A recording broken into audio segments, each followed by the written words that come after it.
I can stand on mountains. You raise me up to walk on stormy sea. I am strong when I am on your shoulders. You raise me up to more than I can be. You are wonderful. You are wonderful.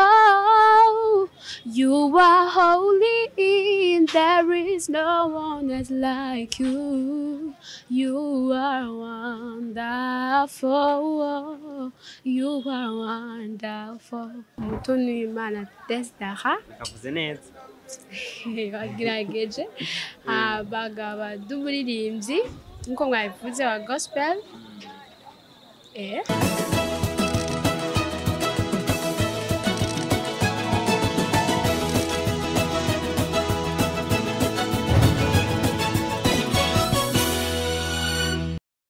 Egoni kabiri gatanu indwi sasi romantique the superb of creation kuri Bishop TV aho tubafasha kumekanisha ibyo muko murakora cyane cyane kubasanga aho muri ko murakorera cyangwa kuganira n'aba artiste novuga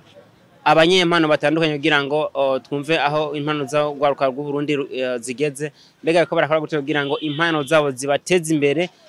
kugira ngo batere imbere ku bwabo ndetse n'igihugu gishobora gutera imbere novuga ko uyu munsi dufise umushitsi yitwa Tess Dara Mutoni w'Imana asanzwe aririmba gospel ariko azwi cyane cyane mu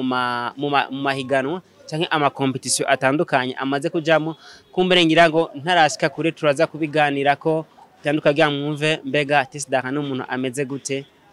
no umwana d'abord tubahikaze kuri Bishop TV. Bonjour, bon après-midi, bien bonsoir, bibaye naho buri hose. Ku mazina yanjye nitwa muto n'Imana Tess Dara. Akavuze neza. Yinyegeje. Abagabo b'umuririmbyi nko mwabivuze wa gospel. Tess Dara n'umuntu ameze gute?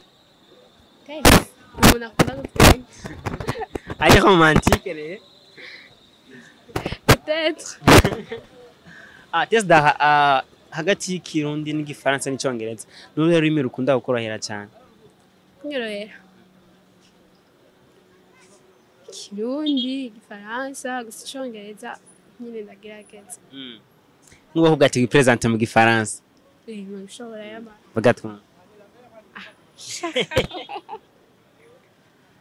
Shaka mvuge. Uramutse abantu bakurikirana Bishop TV nyene mu gifaransa kuko wipresente mu gifaransa. Donc je vous salue. Vous tous, je réponds au nom de Tess Dara Mutoni w'Imana et je suis une chanteuse. Je chante les chants de gospel. Merci beaucoup de suivre mu kindi cyacu. Tess Dara navuze ko uzwi cyane muri gospel cyane cyane wamenyekanye mu ma competition. Mbega ushaka kutubwira amwe mu ma competition wowe umaze kujamo?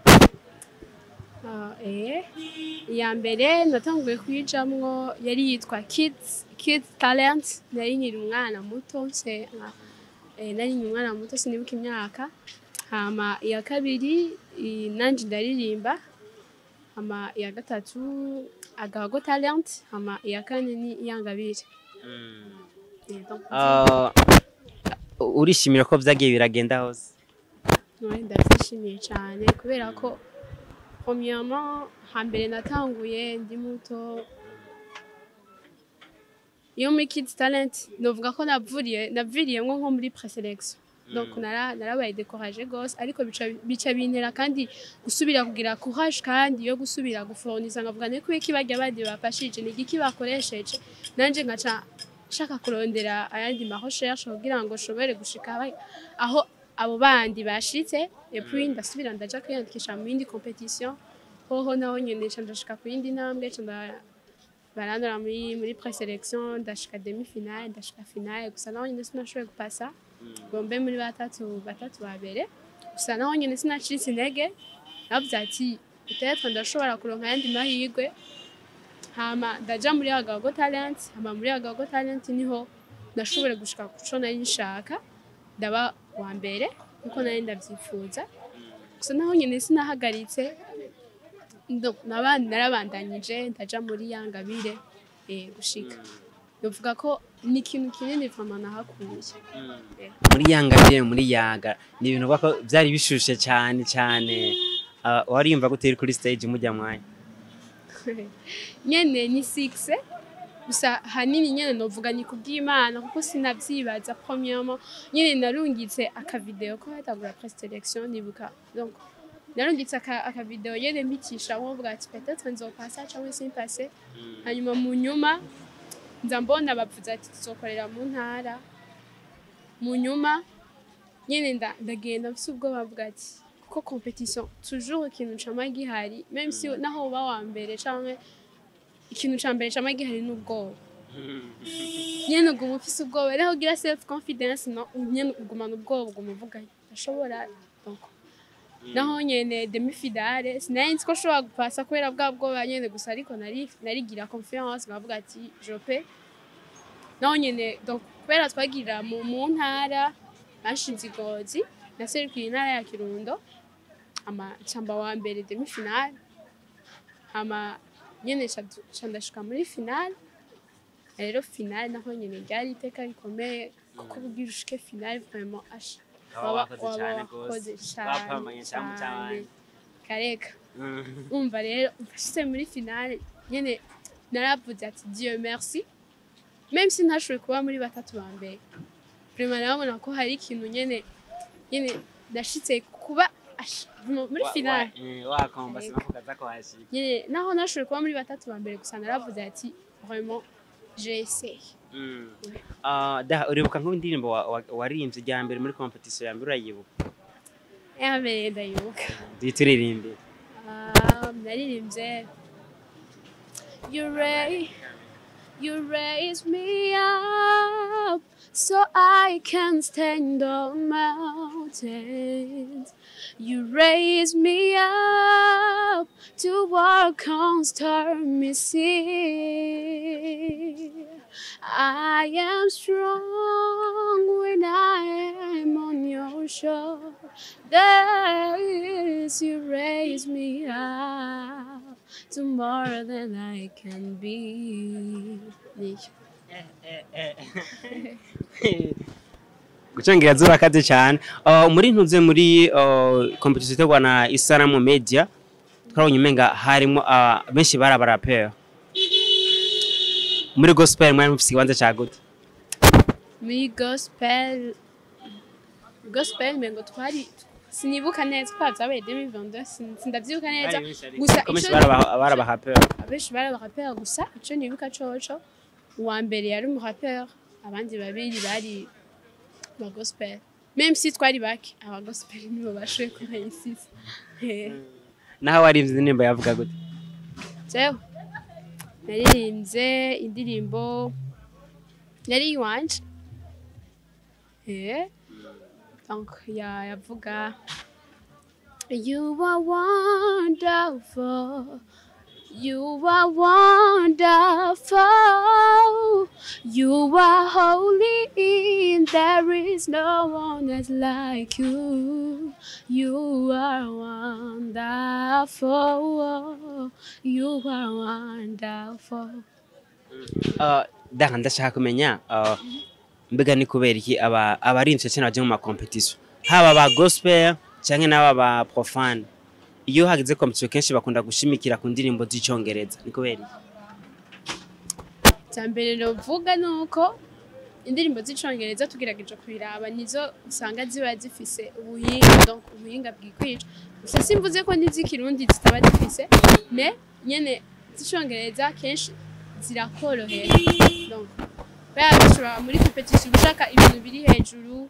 ushaka ikindi kintu gisumba ico wari ufise rero kenshi uri kuragira ama recherche ku ndirimbo wogira uri kurara muziki nundi canke umusanga wabe insatisfait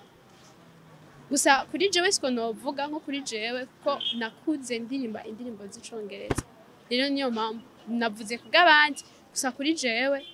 donc nk'umubwiye indirimbo deja mu mutwe hacaza icongereza ndazikunda cyane gose umva ziranyespira sinzi uko nobivuga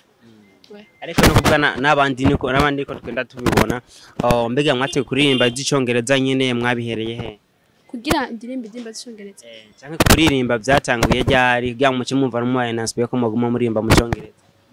jewe icambere na mbere natanguye kiri muto ndirimba muri Sunday school nkuko bose bayizi muri Sunday school singa 4 ans 5 ans gutyo hanyuma twararirimba nyene ngeze nka 9 ans gutyo niho nagenda kujya kuntu muri chorale twiga indirimbo usanga yo abaye wambere kuyimetriza urumva jina wasanga ndi mu bantu ba mbere ba maîtrise indirimbo gose usanga barantoye ngo ni uzoturirimbish ejo ndavuga kumbe ndafise talent imana yashyize muri jewe rero petit à petit ndiho nagenda ndadécouvrir nkaca nshaka kuyidevelopa rero mu nyuma ndaja muri chorale y'icongereza nka afise nka 12 ans gutyo rero yari yitwa Archangel Voice rero iyo onye novuga ko ariho nigiye gose naho ariho nashoboye kudevelopa gose ingabire yanje kubera yuko kenshi uri kuriga indirimbo y'icongereza kenshi usanga uri kurasubiramo kujya nyine baba bayiririmbye rero novuga ko ari byo byashoboye kushoboza ko narashobora kuraba nko kuri YouTube ngabona nk'umuririmbyi ariko araririmba neza akavuga no kuri ikije ntubishobora rero ngashaka kumwigana umva uko yatanguye do A à Z rero ncanumva nkunzi indirimbo z'icongereza ukundi rero bica bituma yuko donc nizinyespira ari indirimbo z'icongereza kandi novuga ko ishatumye menya kuririmba ari indirimbo z'icongereza ndagufasha kugira repetition ingabo nyene bikonsantranye ati ngoma nigane umuntu kanaka canke hari umuntu agukurikirana avuga ati aha wihenze duzi ijwi gabanuye donc nko muri chorale kujya kuntu novuga ko ari muri chorale kubera yuko muri chorale baravuga ati toramuje kwigira indirimbo bagaca bavuga tess niyo azoyirongora rero mwico gihe bavuze tess nizoyirongora ucugenda kwiyentraînako kugira ngo uzoshobore kuza ugira ibintu nyene bisa nk'ivyo waragiye muri competition kandi urumva ko ntiwacitse intege warabandanije ukora kumbura ikintu wavuga ati je ndefise ahantu kanaka ngomba gushika mbega muri competition maze kujamwo nikihe kintu umaze gukuramo jembre mu maze gukora ibintu byinshi ikintu ca mbere nakuyeyo muri competition ikintu ca mbere navuga nawe washingiye ni kwigirira confiance uko ugitangura kuja muri competition nyene ugenda wisuzugura no menga ntavyubuzi ugenda ukahasanga abantu benshi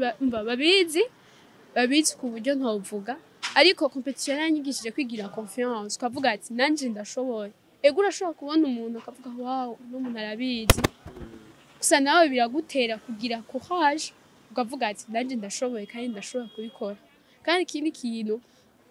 competition yanyigishije ni kugira self confidence donc kutagira ico ntinya kuko usanga uri imbere y'abajuriste uri imbere y'abantu benshi rero donc yaranyigishije kugira donc kwiyemera self confidence kubona ati ndafise nanje ico notanga imbere y'abantu apara y'ivyo mwarigi muri competition mukoresha indirimbo z'abandi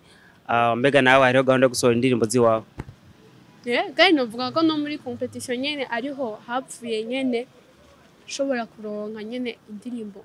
murazi wanje byagenze gute ko byagenze warakuye imitahe uzoriha muri studio canke biri mu buryo bwa gute warakuye management ubyo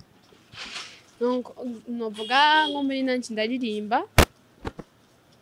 narashoboye kuririmba et puis mpejeje competition iheze candaronka contact ambwira ati turashaka gufasha indirimbo bikaza biragenda uko hama ngize muri yaga talent naho ndashaka kuba wa mbere ndazitsindira izo ndirimbo nyene bigenda biragenda uko novuga ko muri competition nyene ariho plus nagaragaza impano yanje plus naronka abanshigikira waransaba diaspora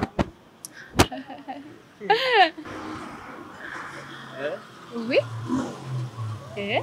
tusakumenya tess mbega uri kuraraba uri kurakora ko watanguye wowe wifuze gushikana hameze gute jewe premièrement kuva nkiri muto rêve namye mfise donc namye mfise rêve yo gushika kure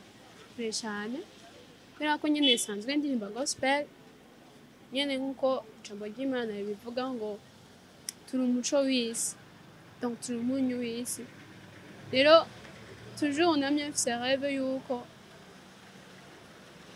biciye mu ngabire Imana yampaye imitima y'abantu benshi izokire donc abari mu vyaha babivemwo kubera kenshi ndakunda kuraba nko hanze hari gusanga nk'umuririnzi aba ariko araririmba ugaca usanga nyene ishengero ryose ryagiye mu mwuka nyene ryabaye inspiré n'ivyo ariko aravuga nkavuga nawe kubera iki nanje aho hantu ashobora kubashika nyene namye mfise iyo rêve yo kuzogera ahantu nanje un jour mpagaze kuri stage ndiko ndaririmba abantu nyene donc bakuzura ibyo muje muri mpwemu. Turafise abarinzi batari bake ngaha mundi baririmba gospel nk'abantu nk'abubona ko bakubera nk'icitegererezo ngaha mundi barahari. Ndamuzi muri gospel uwa mbere Apollinaire aranyinspira cyane rwose premièrement aricisha bugufi nyene aritaho n'abandi bantu bakiri hasi we na Dudu na David Trésor abo nibo nuvuga bari bazi ryambere.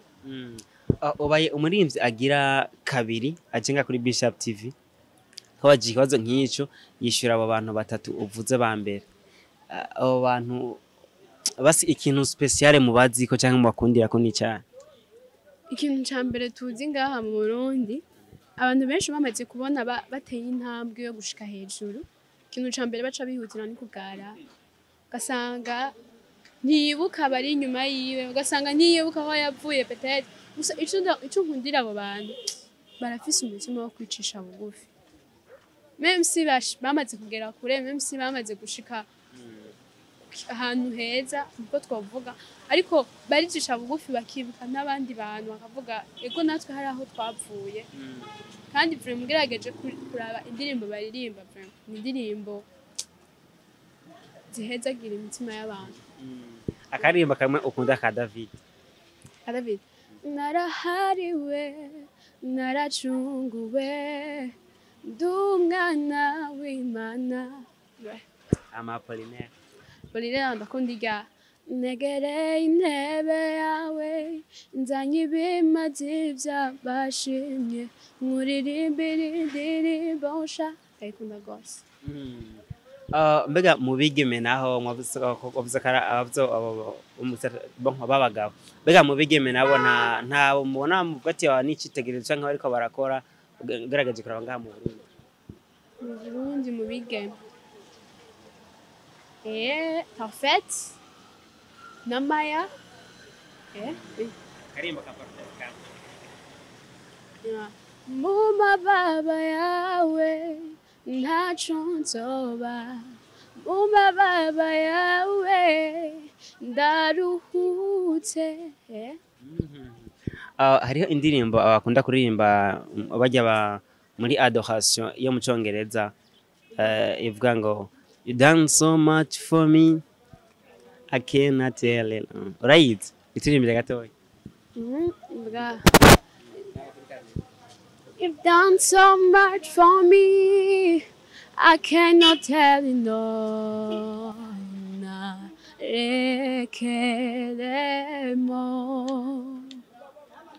If I have 10,000 tongues, I'll stare it to be enough.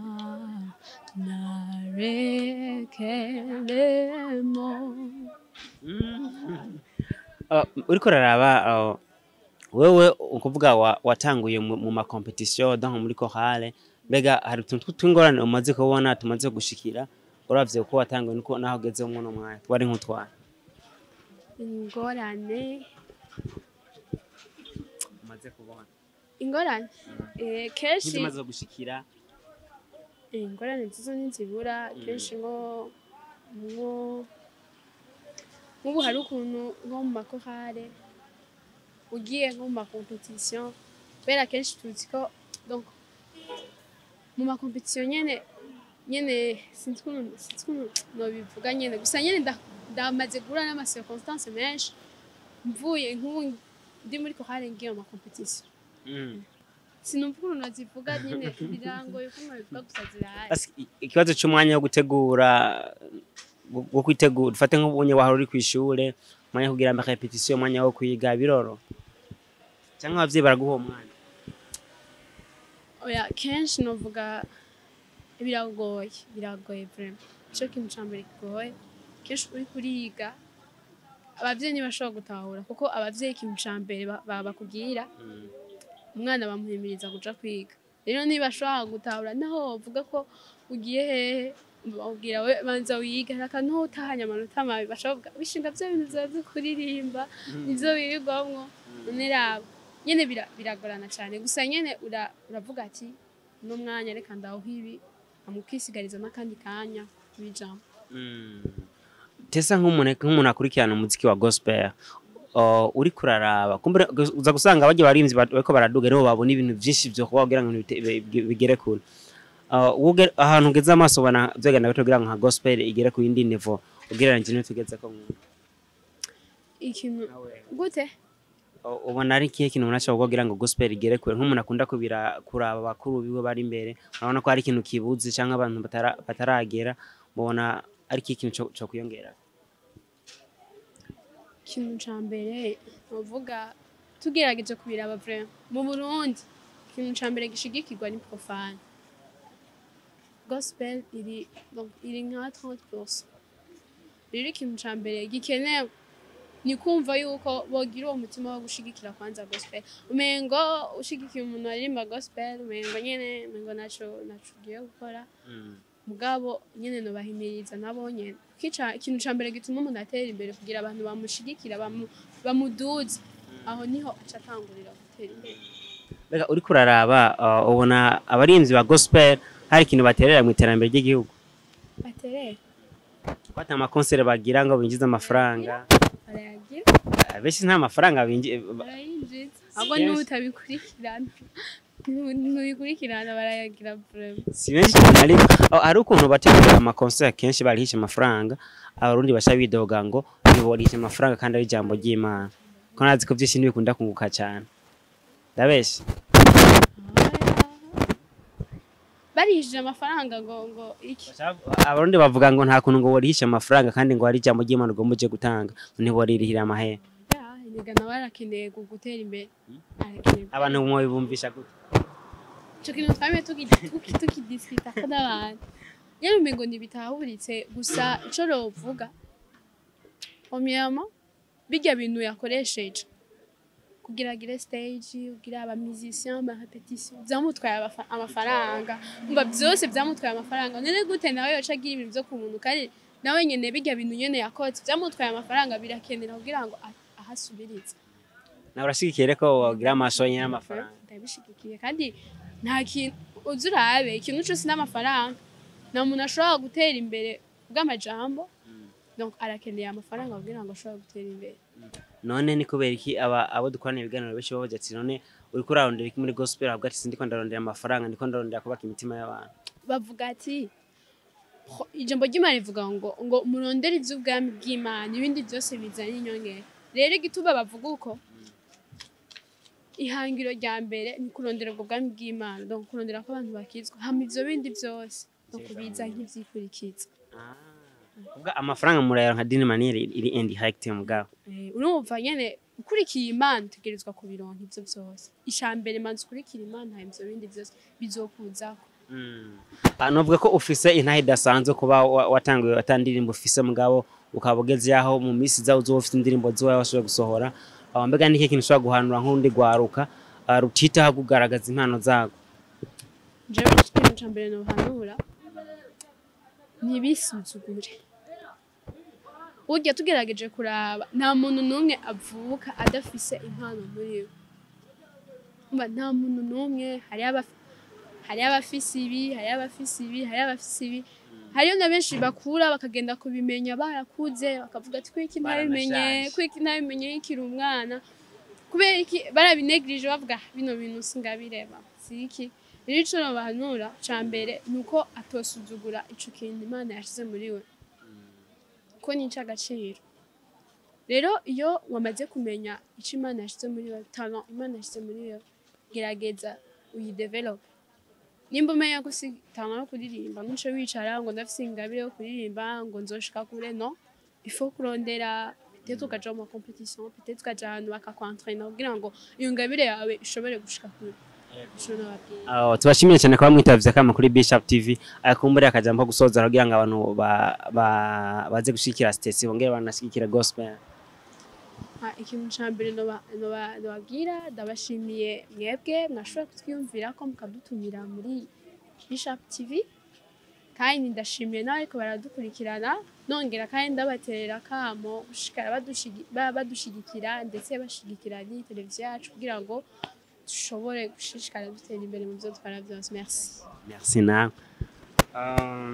tubashimiye ngumwa dukorana bice kuri Bishop TV makumena ngishashi romantique mwumvise novuga byinshi bitandukanye kuri Tess Daha mutoni w'Imana mu misa araduha indirimbo mpimbaza amana kugira ngo bashobora kubaka imitima y'abantu muri rusange nibaza ko mwumvise byinshi bitandukanye mwumvise agaciro ka gospel mwumvise ko yatanguye ko ntiyahereye muri studio ariko vuba aragena muri studio kandi mwumva ko ni ntahe idasanzwe mugumane nacu kugira ngo tubande kubafasha kumenyesha ivyo miko murakora haba mu mpano haba kubikorera utwabo ndabutsa yuko twari muri mu kibanza ciza cyane Gongo Bar akabare kari mwijabe neze na neza hafi ya Mukiza ujabutse ikiraro uva epfo ni haruguru y'ibara ry'icenda ryo mu Bwiza aha ubujuva ku ruhande rw'epfo yabutsa ko bafise igikoni kimeze neza ndetse bakira n'abantu neza bafise n'ikibanza ciza haba hanze haba imbere hose ari ahantu hasa neza mugomane yacu kuri Bishop TV mwari kumwe nanjye shashi romantique ndabutsa ko tubafasha mu kumenyesha ivyo muriko murakora mukubasanga aho mukorera cyane cyane habe n'impano zanyu mugira aho mwubahwe mugira ivyo mukora bibateza imbere je ndabafasha kumenyesha ivyo muriko murakora ntera imbere twese tuteye imbere maze tuteze imbere igihugu murakoze.